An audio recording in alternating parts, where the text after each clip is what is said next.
में रखा हुआ सब्जी बेचने मैं सब टेम्पो तो इसलिए लेके आया ना कि हमारे कपड़े वपड़े बैग वैग नहीं है। सब्जी तो रेडी वाले बेचेंगे, जैसे हमारे घर में है दिहाड़ी मजदूरी कर रहे हैं और क्या करें। अब एक बात, पढ़ लिख के भी हम अगर सब्जियाँ बेचनी होती तो हम पढ़ दे लेते।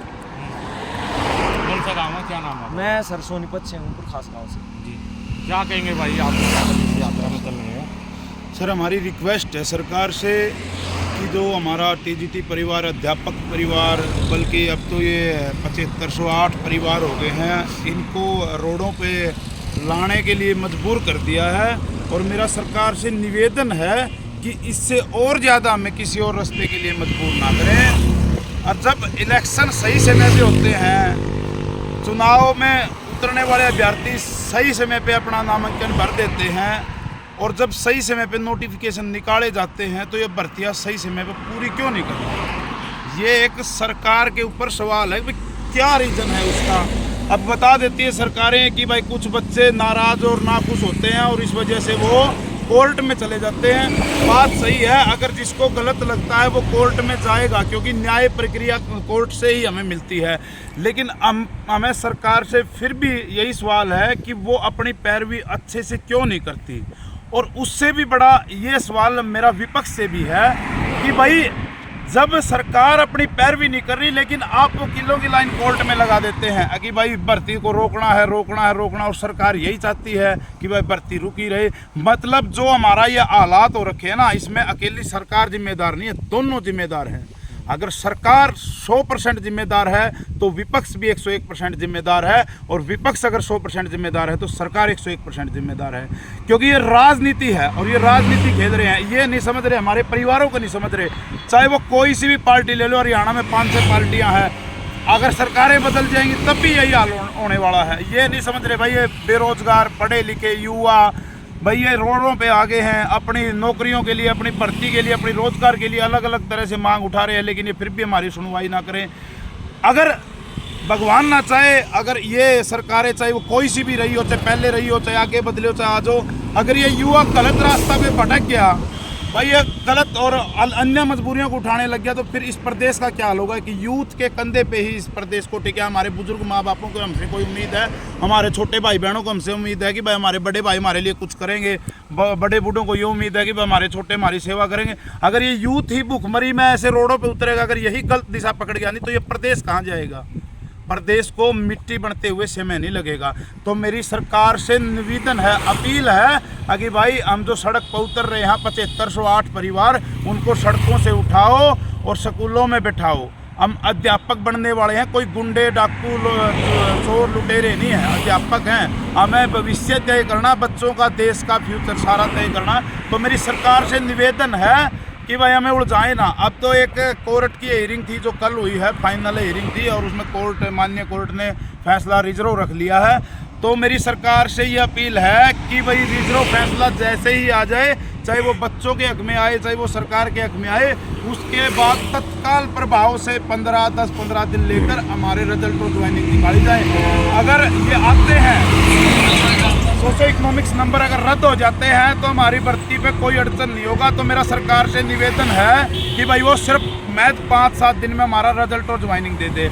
और अगर 5 नंबर सोशो इकोनॉमिक्स के सरकार के पक्ष में जाते हैं और ये दिए जाते हैं, तो मेरी सरकार से ये अपील रहेगी कि हमारा प्राइवेट एक्सपीरियंस का जो केस है उस पर अर्ली हियरिंग लगाकर जल्दी से जल्दी सुनवाई करके वो 10-15 नहीं तो 20-25 दिन में हमारा रिजल्ट निकाले। मेरा सरकार से हाथ जोड़ के निवेदन यही है। पंचकूला पहुंच रही है, पंचकूला पहुंचने के बाद क्या कदम रहेगा? क्या पंचकूला पहुंचने के बाद सरकार से 3-4 दिन के लिए अपील की जाएगी कि भाई हमारा रिजल्ट और वो निकालो। अगर सरकार का सहयोग और रवैया ठीक रहा तो हम सरकार के साथ रहेंगे और अपनी नौकरियां लेके देश का भविष्य आगे बढ़ाएंगे।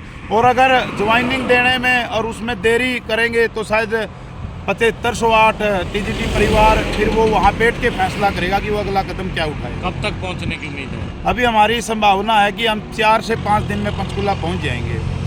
कोसली से यहाँ तक पहुँचने में हमें, मतलब कल हियरिंग के लिए रुके थे तो हमें 6 दिन लगे हैं।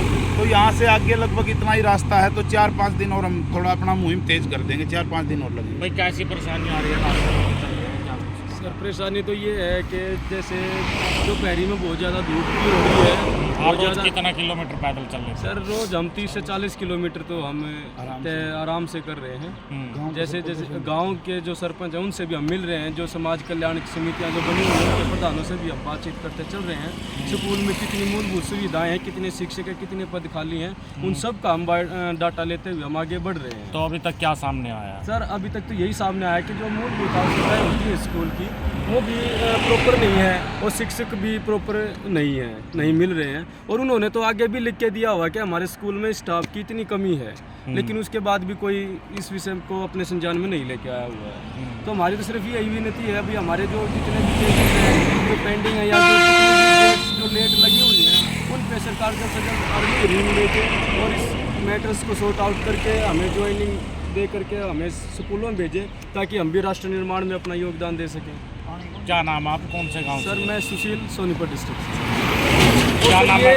ये सब पढ़े लिखे युवा हैं, सब MA B.Ed MPhil PhD वाले हैं। मैं खुद एक PhD रिसर्च स्कॉलर हूँ, MDU से मैंने MPhil किया और अब मैं PhD रिसर्च स्कॉलर हूँ। तो सब पढ़े लिखे हैं, कोई ये नहीं है कि हम कोई ये सब इससे आगे तो मैं क्या कहूँ।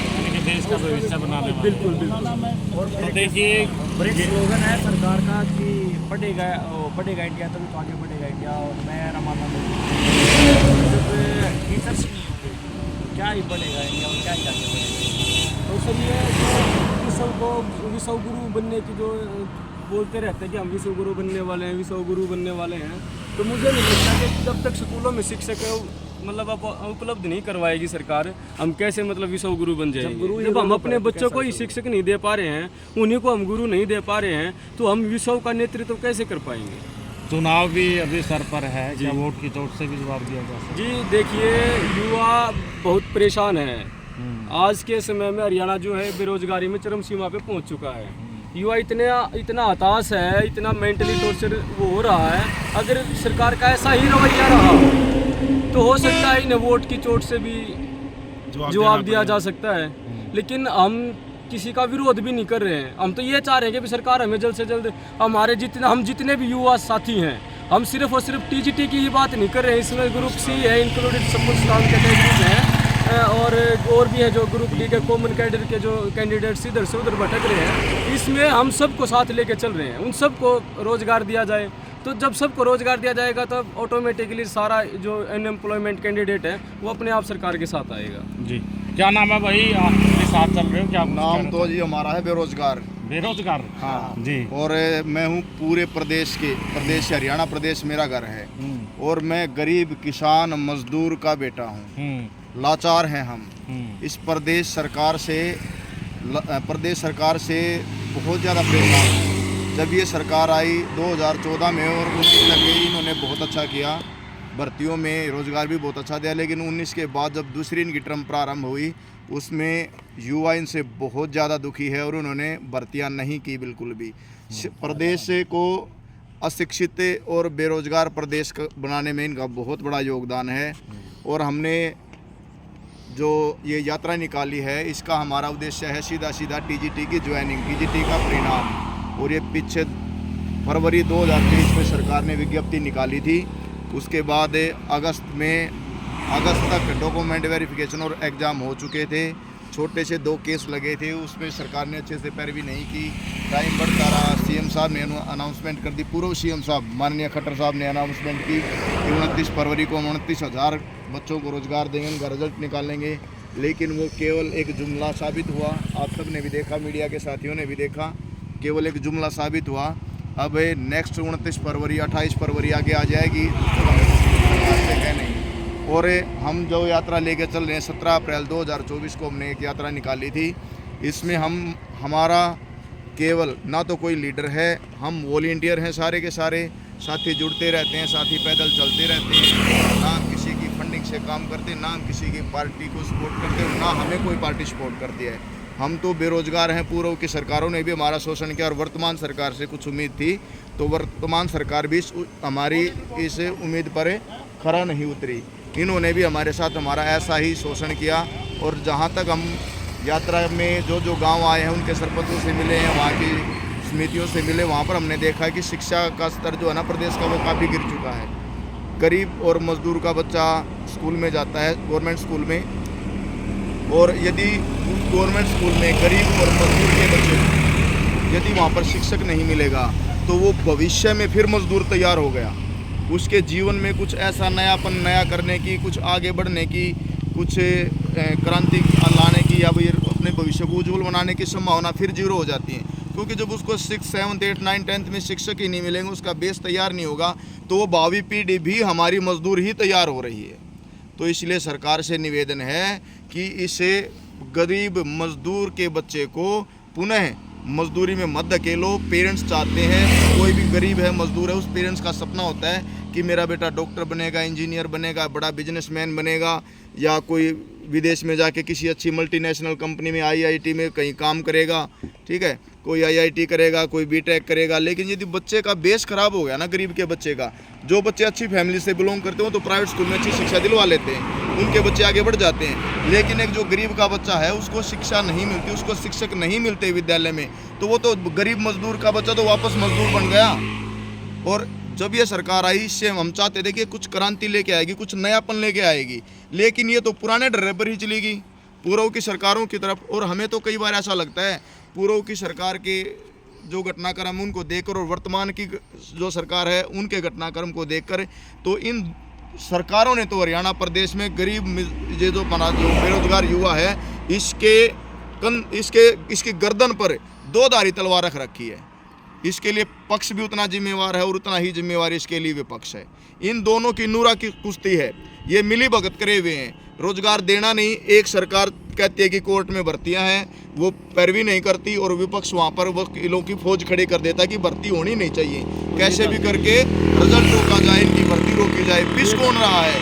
युवा पिस रहा है। और दूसरी बात मैं क्लियर कर देना चाहता हूँ, हमने अपनी यात्रा में किसी भी साथी से, किसी ग्रामीण से, किसी देहाती से, किसी युवा से हमने वोट की अपील ना तो किसी को देने की और ना ही किसी का विरोध करने की।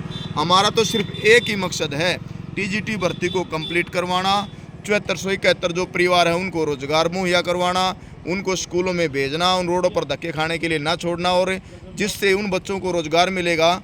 टीचर्स जब स्कूलों में जाएंगे तो गरीब, किसान, मजदूर का जो बच्चा वो पढ़ेगा, हरियाणा का, प्रदेश का, देश का भविष्य उज्जवल होगा, भारत उन्नति करेगा। तो ये तो सबसे बड़ा जो रोड़ा है, ये भारत की उन्नति में रोड़ा है।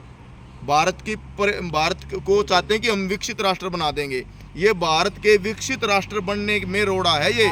यदि इस भर्ती को कंप्लीट कर देते हैं, गरीब, किसान, मजदूर के बच्चे तक शिक्षा, उचित शिक्षा पहुंचेगी और उनके बच्चों को भी एक अवसर मिलेगा अपना उज्जवल भविष्य का निर्माण करने का। जी बहुत बहुत शुक्रिया, धन्यवाद। तो ये थे हमारे साथ TGT भर्ती को लेकर, जो कि यानी कि अब पैदल है, जो पंचकूला